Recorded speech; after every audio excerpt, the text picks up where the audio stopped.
welcome to the arcade. The PlayStation 2 holds a special place in mine and many other gamers' hearts. My parents got me and my twin brother a PS2 for Christmas in 2002, and it was the first console that really got me hooked on gaming. We had a ton of the classics that we all know and love. Gran Turismo 3, God of War, Final Fantasy X, Jak and Daxter, Guitar Hero 1 and 2, SOCOM Navy SEALs, Dragon Ball Z Budokai, Tony Hawk 3, Spider-Man 2.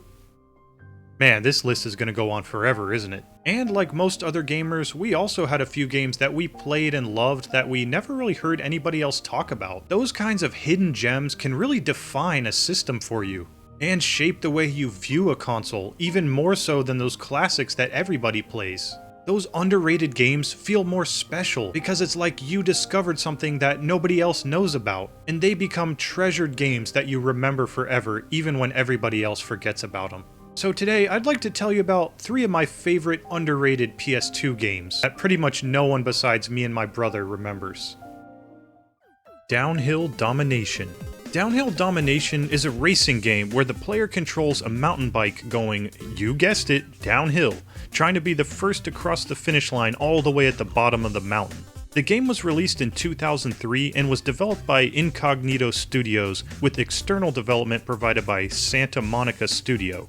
You know, the guys who made freaking God of War Ragnarok? My brother and I first discovered this game on a demo disc that came in some magazine, I think. We were pretty much always interested in these off-road racing kind of games like ATV Off-Road Fury 2 and MX Unleashed.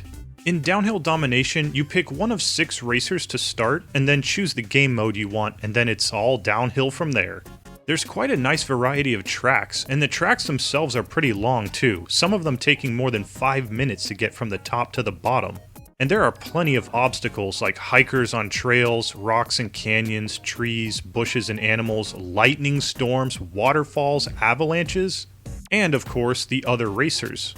One of the most unique things about Downhill Domination is how you can not only collide with other racers, but you can actually attack them too. You can collect a few different power-ups when you're racing. There's an energy refill to boost your stamina up again. There's a speed boost you can pick up. But the most fun thing to grab, in my opinion, is the weapon power-up. These weapon power-ups will upgrade the standard punch that you can deliver to other racers who get in your way into a kick, a bike check, a stick, and a pack of water bottles that you can lock on and throw at other racers ahead of you. The water bottle power-up caused quite a few arguments among my siblings back in the day. I already mentioned the 6 racers you get to choose from at the beginning, but there's a few more that can be unlocked too, and they'll have different stats to suit your playstyle. For example, if you want to take down other racers, you can pick someone who has a higher combat stat. Or if you'd rather stay away from all the other racers and blaze your own trail, then you can pick someone with better speed and handling. You can also upgrade your bike through the main story mode, and along with upgrading the stats, you change the look of the bike as well. When this game first launched, it was met with less than stellar reviews. It currently holds a 79 on Metacritic, which is pretty good, but I think this game offers a really fun and unique experience that more people should really get a chance to play. You can grab it on eBay for about $15 at the moment, and it is totally worth it. iNinja. iNinja is an action game developed by Argonaut Games and published by Namco. It released for all major platforms in September of 2003. Argonaut Games is known for games like Star Fox, the first couple Harry Potter games on the PlayStation, and most recently the long-awaited Star Fox 2, which released for the Super Nintendo Classic in 2017. My brother and I picked up iNinja as a rental from Blockbuster. We were probably 11 or 12 years old at the time, so obviously we were into ninjas. And with most of the great ninja games from that generation being M-rated, it was harder to get our parents to approve of us playing games like Tenchu or Ninja Gaiden.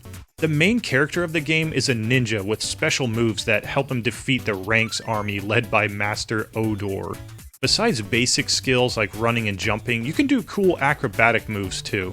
There's a double jump, a sword-spinning hover move, and you can use different things placed around the environment to your advantage during platforming.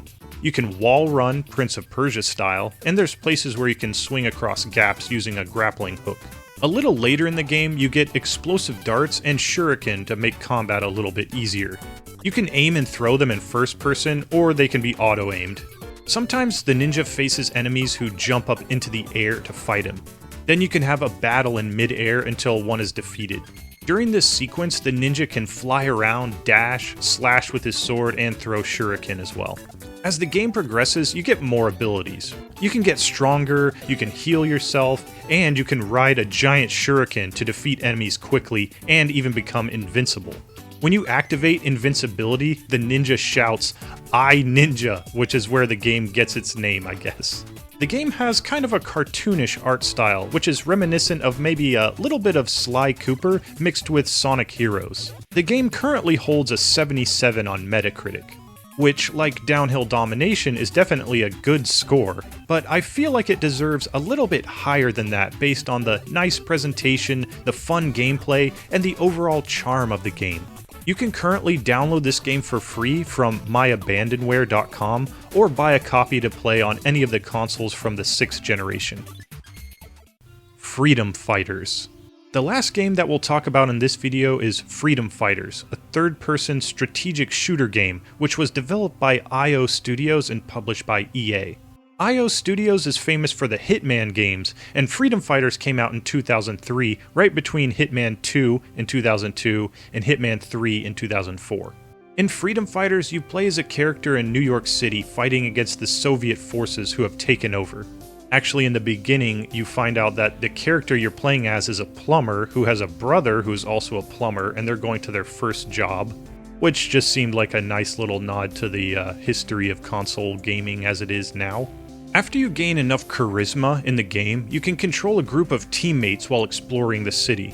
Capturing enemy bases or destroying their supplies earns you charisma points. The more points you have, the more teammates you can recruit, up to a maximum of 12. You can tell your teammates what to do by giving them commands like follow, attack, or defend. And once you have the full amount of charisma points and can control that many teammates, which again is 12, the battles in this game can get pretty epic. The multiplayer was always really fun too, with opposing players able to control up to 8 teammates of their own in 2-player mode and 4 teammates in 4-player mode, while securing flag locations and bunkers. As a kid who craved intense, squad-based action in a modern, urban environment, this game pretty much had it all for me. I still remember dropping dozens of hours into this game during the late summer nights of 2004 or so, enjoying every single second I spent with that game. It was also one of the first games that I started a new game as soon as I beat it. The game holds an 81 on Metacritic, better than the previous 2 games we talked about, and I'd argue that it's a little bit more well known. That might be due to the fact that the game is now available on PC through online storefronts like GOG, Steam, and Epic. And there are so many more underappreciated gems for the PlayStation 2. With a library that big, it's just inevitable that some games get lost in the sea of amazing titles. And there's even more that I could talk about that are personal favorites of my own, but this video has to end at some point. And that being said, I'd love to hear your thoughts. Leave a comment to let me know what underrated PS2 games I missed, and which ones are your favorites. Maybe I'll see you in part 2, and thanks so much for watching.